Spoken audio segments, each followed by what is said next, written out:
Scientists discover why the human brain is so big with an early cell-shaped transition drives evolutionary expansion of the human forebrain. Story by Mary Westervelt. This is Mary Westervelt, and she studies genetics, cell, and developmental biology at ASU. In her Bio 282 lab, she has an assignment to create a video on a news source article, along with its primary study, and determine if the scientific findings were accurately represented and portrayed. Scientists discover why the human brain is so big. Molecular switch makes human organ 3 times larger than great apes, study finds. The human brain is way larger than other primate relatives, and human brain tissue cells undergo cell division more often. It was found that ZEB2 is a gene responsible for the increase in brain size. The article highlighted the commentary of the overall big picture of the information presented. Primary study linked. An early cell-shaped transition drives evolutionary expansion of the human forebrain.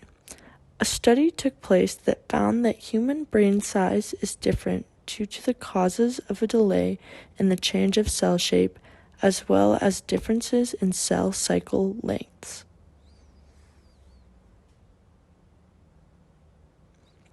It was also determined that the ZEB2 was a protein-coding gene present in both apes and humans that is a transcription factor.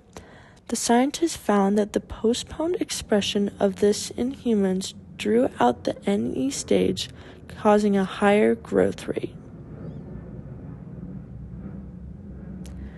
Mary thought and found the main differences between the two. The news article had less scientific wording and simplified information. There were catchy phrases in the title, and its main focus wasn't necessarily on the science portion, but the commentary on it instead.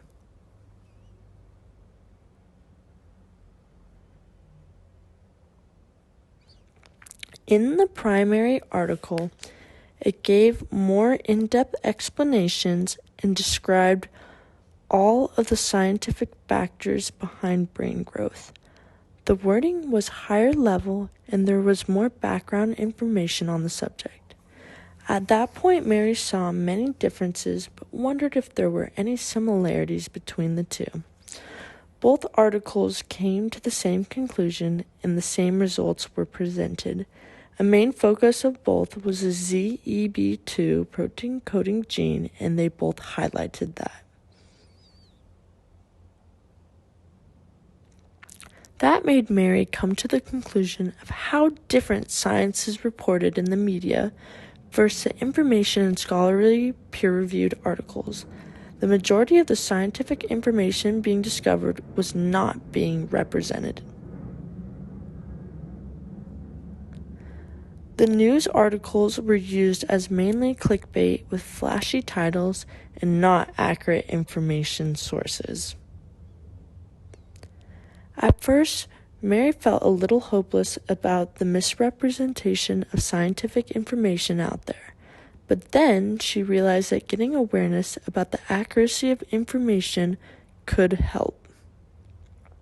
Always checking for peer-reviewed studies linked in the science articles is an indicator if information is valid.